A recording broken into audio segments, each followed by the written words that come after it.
everyone, and welcome to another episode of Neighborhood Walking Tours, where we go around the city of Toronto to explore neighborhoods, show you lifestyle, and make it easy for you to pick a neighborhood for your next move. And today, we head out to the Junction Triangle, Toronto's vibrant West End neighborhood where historic charm meets modern redevelopment, offering residents the perfect balance between urban living and a laid-back community atmosphere just a few steps away from the heartbeat of downtown Toronto. I'm so excited to show you around. Let's dive in. The Junction Triangle neighborhood is located in the city's West End, just west of Lansdowne Avenue. The area takes the shape of a triangle and is surrounded on all three sides by railway lines. The Canadian National Railway main line to the west, the Metrolinx GO Transit Barrie line to the east, and the Canadian Pacific East-West Railway lines to the north. And you've got Bloor Street, which cuts just across the middle of the neighborhood, Dupont Street, which runs close to the northern edge, and Dundas Street, which forms the southern tip of the triangle boundary. Today, we're exploring how this historic neighborhood is evolving and how it's shaping the lifestyles of its residents. Now let's get started with our journey from the West Toronto RailPath.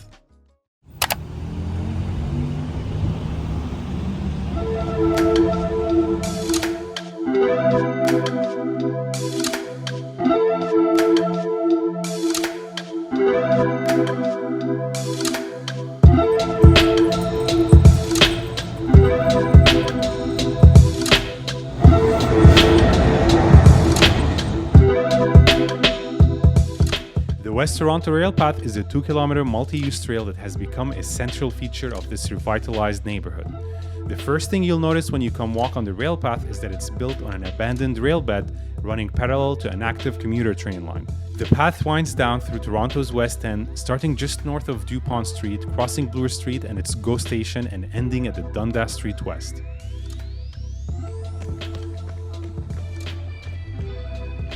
Few steps in, you'll also notice that the atmosphere shifts into that of an industrial linear park where cyclists, joggers, skaters, and pedestrians all share the space safely.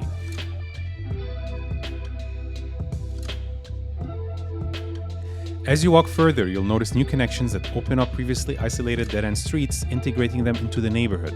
These connections attracted numerous developers into the neighborhood and have spurred new residential projects aligned with the community's fabric.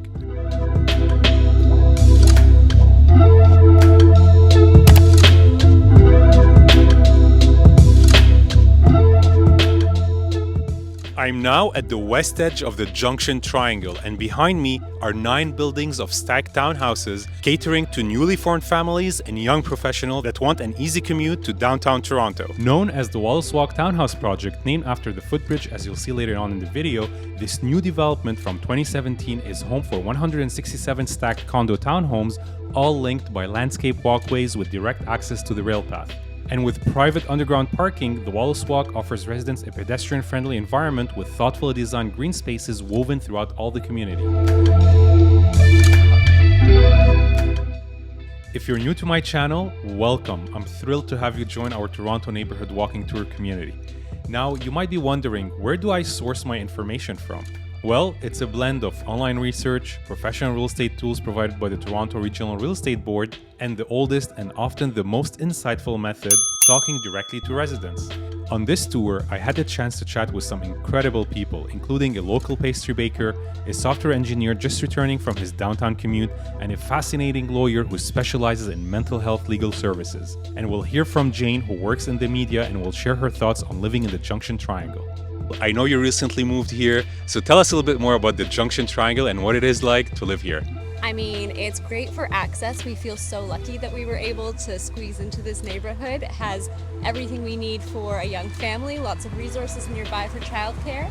And then when my husband and I are heading into work, we can take the Up Express. We are downtown in like 7 minutes, and I don't know if we can live without that ever again. We're so used to it now. We go to an event downtown, even if we have people come stay with us, because they're not from the city and they want to go downtown or something, it's incredible. We're so lucky to have it. It certainly does. We live in a stacked condo townhouse, and maybe one day we might need something a little bit bigger. Okay. But for the time being, it is incredible as far as just being close to other people in a really similar phase of life to us right now. And we can access Roncesvalles or the Junction or even kind of that Bloor Court area really nicely. So we're very, very grateful. It's definitely the right spot for this moment. I would say it takes us just over 10 minutes to walk there, but we have 2 dogs with us. We have 1 dog with us now and a kiddo, and so that's really nice on weekends to have access to the zoo, the playgrounds, and just, kind of like an urban oasis. Wonderful. This is absolutely amazing to hear. Thank you so much for your time. There will be a separate episode for High Park, so if you don't want to miss out on our latest neighborhood walking tours around Toronto, don't forget to hit the subscribe button. And if you enjoyed the video, it would mean a ton for me if you can give this video a thumbs up and leave a comment, as your participation would really help grow my channel. Now let's head back to the Junction Triangle and continue our tour.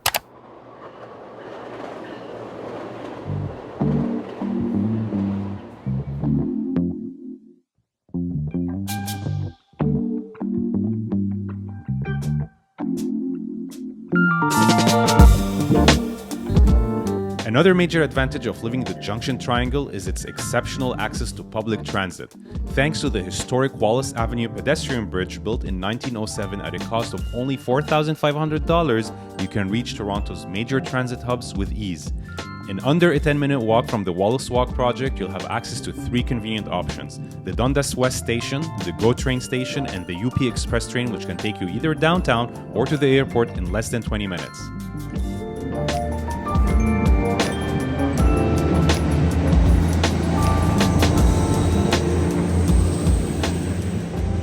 What we see today is just the beginning. The West Toronto RailPath currently starts just north of Dupont Street, crosses Bloor Street and its GO station, and ends at Dundas Street West. But future phases are planned to extend the path even further. Eventually, the RailPath will curve south, linking this West End neighborhood to the Martin Goodman Trail along Toronto's waterfront, creating a continuous corridor for cyclists and pedestrians all the way to Lake Ontario.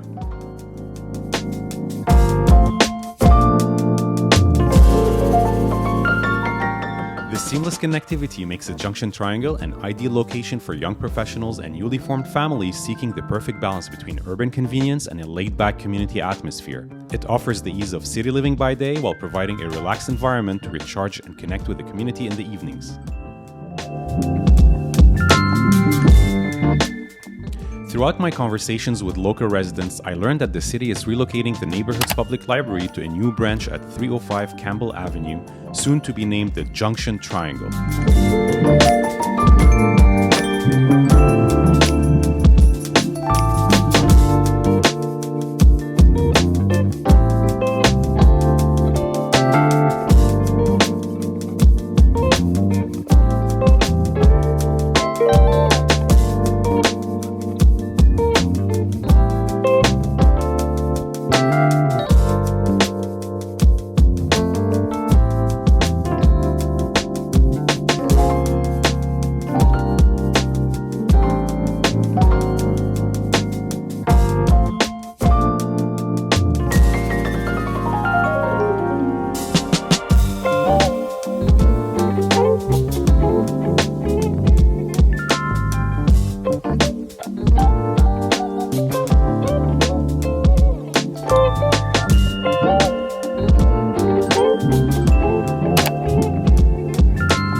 Walking around the neighborhood, I found plenty of fixer-upper homes ranging from semi-detached to detached homes like the ones you see behind me. And I've noticed many properties being sold at a discount as homebuyers are looking for opportunities to personalize and customize them to suit their lifestyle.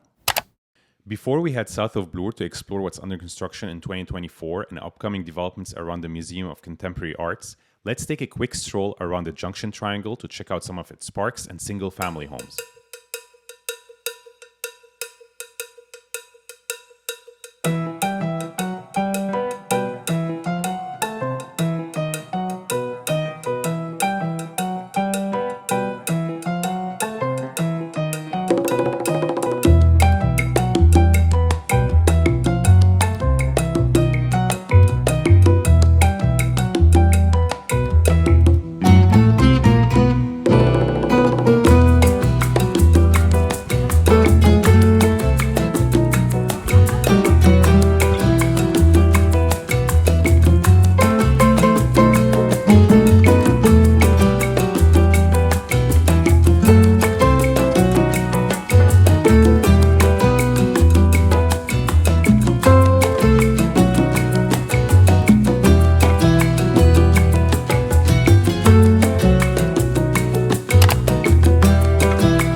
Walking around the neighborhood, I found lots of condo options, but finding the perfect place with the right layout and a pleasant exposure can be challenging, even in the most desirable building. As a real estate agent who wants to help you find wellness on your next move, I recognize that home is where true happiness and fulfillment begin, and I want to be part of that journey. If you're looking for a new place to call home in Toronto or know someone moving to the city, I'd love to talk to you and learn more about your plans. Simply send me a message on your preferred channel and we can find time to chat.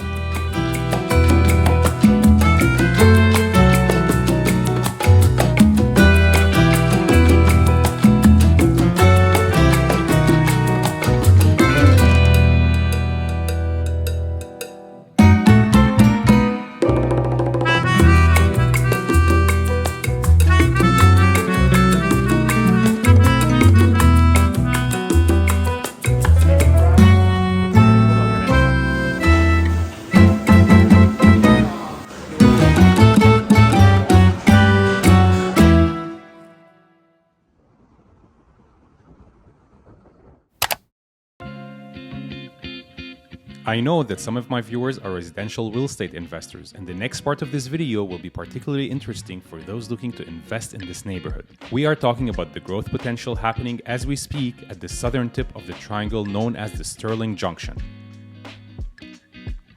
The first thing you'll notice is the Tower Automotive Building, a local landmark built in 1919 that now houses the Museum of Contemporary Art.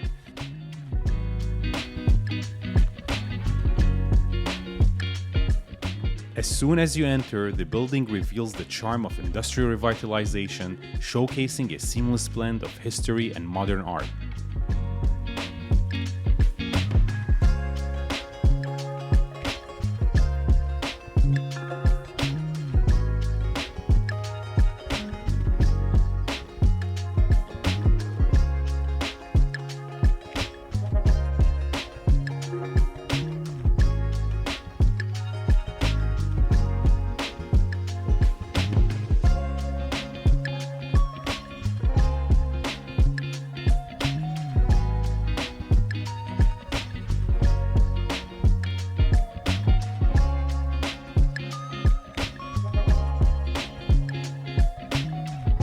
As you walk down Sterling Road, you'll discover a vibrant mix of creative spaces from animation and design studios to architecture and branding agencies, truly a hub for Toronto's creative community.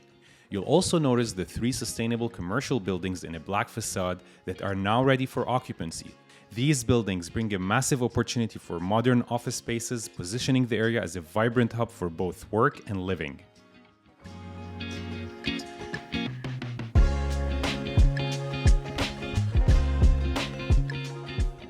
There's definitely a low-key vibe with fantastic local restaurants and bars that strike the perfect balance, in a sense, not too young and not too family-oriented.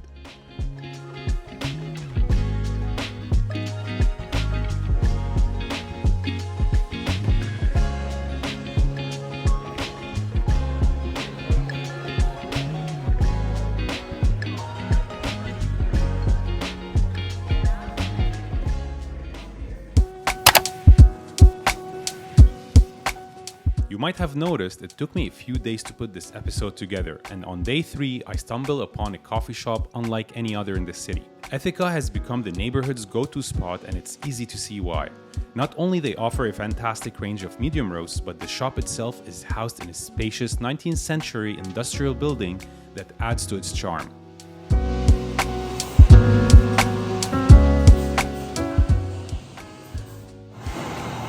Now for the coffee, I really like that you can pick your preferred roast for espresso-based drinks, and as a medium roast fan, I went along with the Blacksmith Cycle Blend and they prepared it to perfection.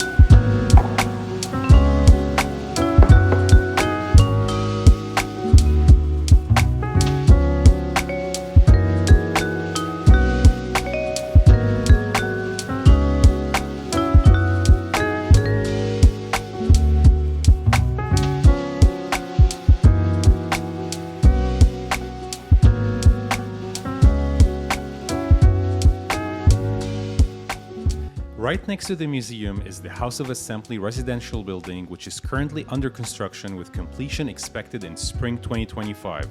It marks the first phase of a master plan community combining urban convenience with boutique-style living.